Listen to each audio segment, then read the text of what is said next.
चलिए आगे बढ़ते हैं। कोटपुतली दुष्कर्म पीड़िता को गर्भपात से इनकार किया गया है। अस्पताल ने हाई कोर्ट का आदेश मांगा है। सुप्रीम कोर्ट के आदेशों के उल्लंघन का मामला है। बड़ी खबर आपको बता रहे हैं। दुष्कर्म पीड़िता के ऑपरेशन से इनकार किया गया है। कोटपुतली से आपको बड़ी खबर बता रहे हैं। सुप्रीम कोर्ट के आदेशों का उल्लंघन यहां पर साफ साफ नजर आया है। डीएलएसए सचिव और एडीजे ने मामले पर संज्ञान लिया है। हॉस्पिटल पहुंचकर डॉक्टरों को फटकार भी लगाई गई है। एडीजे के हस्तक्षेप के बाद पीड़िता का सुरक्षित गर्भपात कराया गया है। तो बड़ी खबर आपको कोटपुतली से बता रहे हैं, जहां पर दुष्कर्म पीड़िता के गर्भपात से इनकार किया गया। अस्पताल ने हाईकोर्ट का आदेश मांगा, लेकिन सुप्रीम कोर्ट के आदेशों का उल्लंघन है, जिसके बाद डीएलएसए सचिव और एडीजी ने मामले पर संज्ञान लिया। हॉस्पिटल पहुंचकर डॉक्टरों को फटकार लगाई और एडीजी के हस्तक्षेप के बाद पीड़िता का गर्भपात कराया गया। कोटपुतली जिले के रागपुरा थाना में 10 मार्च 2025 को एक पॉक्सो का मुकदमा दर्ज हुआ। उस मामले में पीड़िता के 12 से 14 हफ्ते की प्रेगनेंसी कंसीव हुई, जिसको पीड़िता और उसके माता पिता द्वारा टर्मिनेट कराने की प्रार्थना की गई। इस संबंध में अनुसंधान अधिकारी द्वारा भी इस बाबत सीडब्ल्यूसी और जिला विधिक सेवा प्राधिकरण को सूचना दी गई। जिला विधिक सेवा प्राधिकरण द्वारा भी इस संबंध में कार्रवाई की गई। चलिए इस खबर पर हिमांशु हमारे साथ जुड़ गए हैं। हिमांशु, दुष्कर्म पीड़िता के गर्भपात से इनकार किया जाता है, सुप्रीम कोर्ट के आदेशों का उल्लंघन होता है और उसके बाद डीएलएसए सचिव और एडीजे मामले का संज्ञान लेते हैं और उसके बाद ये सारी चीजें होती है। तो ये डॉक्टरों की लापरवाही सामने आई है।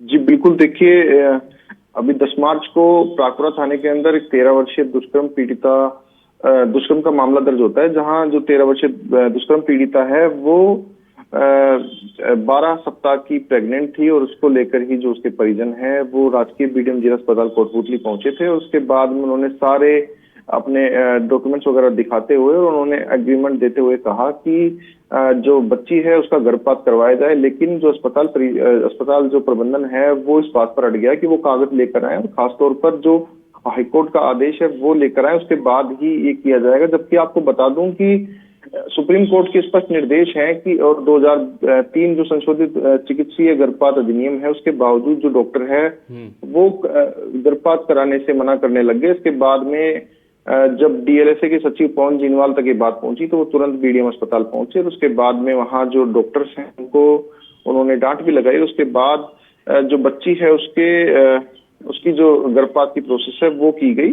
हालांकि जो सचिव है उन्होंने वहां पहुंचकर तुरंत हस्तक्षेप किया और उसके बाद में पीड़िता और उसके परिजनों से मुलाकात की और उसके साथ ही उन्हें भावनात्मक, सामाजिक और कानूनी परामर्श भी दिया। साथ ही परिजनों की लिखित सहमति और आवश्यक जो मेडिकल रिपोर्ट्स है उसके बावजूद जो अस्पताल जो गर्भपात ना करवाने पर अड़ा हुआ था, उसके बाद एडीजे जैसे ही पहुंचे वैसे ही अस्पताल तुरंत गर्भपात करवाने के लिए राजी हो गया और उसके बाद एडीजे ने एनडीटीवी से बातचीत में बताया कि पीड़िता को पीड़ित प्रतिकर योजना के तहत जल्द ही आर्थिक सहायता भी प्रदान की जाएगी।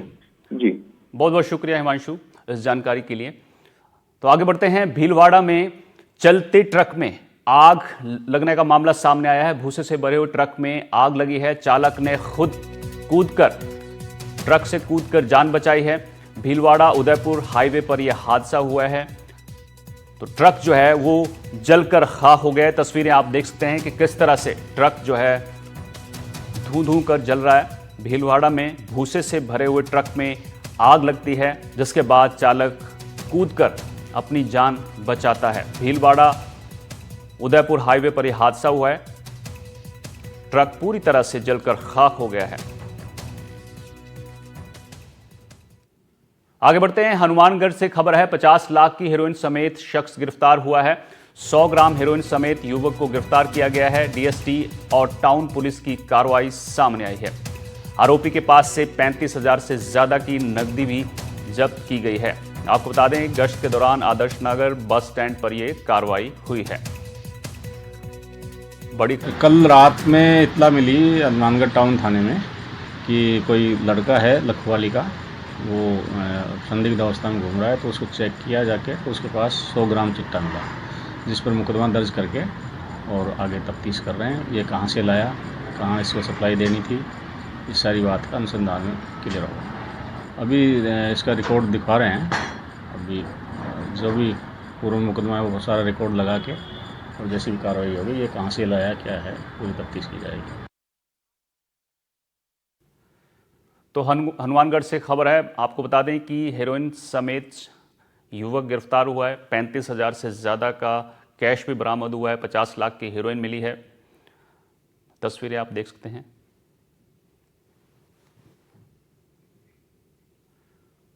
आगे बढ़ते हैं। ऑपरेशन सिंदूर के सम्मान में बीजेपी आज जयपुर में तिरंगा यात्रा निकालेगी। बीजेपी प्रदेश अध्यक्ष मदन राठौर, सीएम भजनलाल शर्मा समेत तमाम बड़े नेता मौजूद रहेंगे।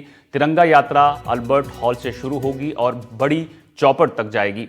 यात्रा न्यू गेट, बापू बाजार, सांगानेरी गेट होते हुए चौपड़ पर संपन्न होगी। ऑपरेशन सिंदूर की उपलब्धियां गिनाने और सेना की शौर्य गाथा लोगों तक पहुंचाने के लिए यात्रा का आयोजन हो रहा है। संघर्ष विराम के बाद विपक्ष के हमलों का जवाब देने की भी रणनीति यहां पर बनाई गई है। ऑपरेशन सिंदूर की सफलता और विपक्ष के हमले का जवाब देने के लिए पार्टी ने देशव्यापी तिरंगा यात्रा निकालने का निर्णय लिया है।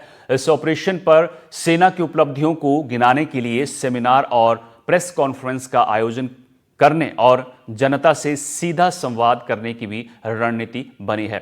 इन अभियानों के जरिए भाजपा बताएगी कि भविष्य में किसी भी आतंकी हमले के जवाब में भारत पुलवामा, उरी और पहलगाम हमले की तर्ज पर सीमा पार के आतंकी संगठनों और उनके आकाओं के खिलाफ सैन्य कार्रवाई करेगा।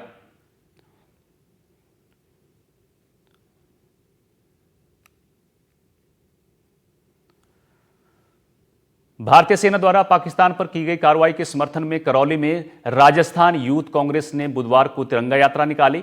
यूथ कांग्रेस करौली के जिला अध्यक्ष खेम सिंह मीना के नेतृत्व में यह यात्रा सर्किट हाउस से शुरू हुई।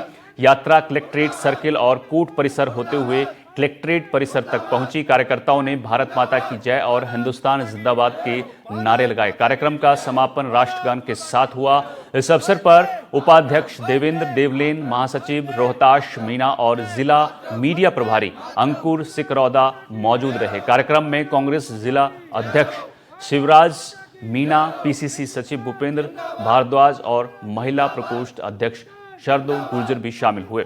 स्थानीय नागरिकों ने भी बड़ी संख्या में भाग लेकर सेना के प्रति अपना समर्थन दिखाया। सभी को विदित है, कश्मीर में जो निर्दोष लोगों को मारा गया और भारत सरकार द्वारा जो कार्रवाई की गई, सैनिकों के द्वारा जो कार्रवाई की गई, वाकई में सराहनीय है।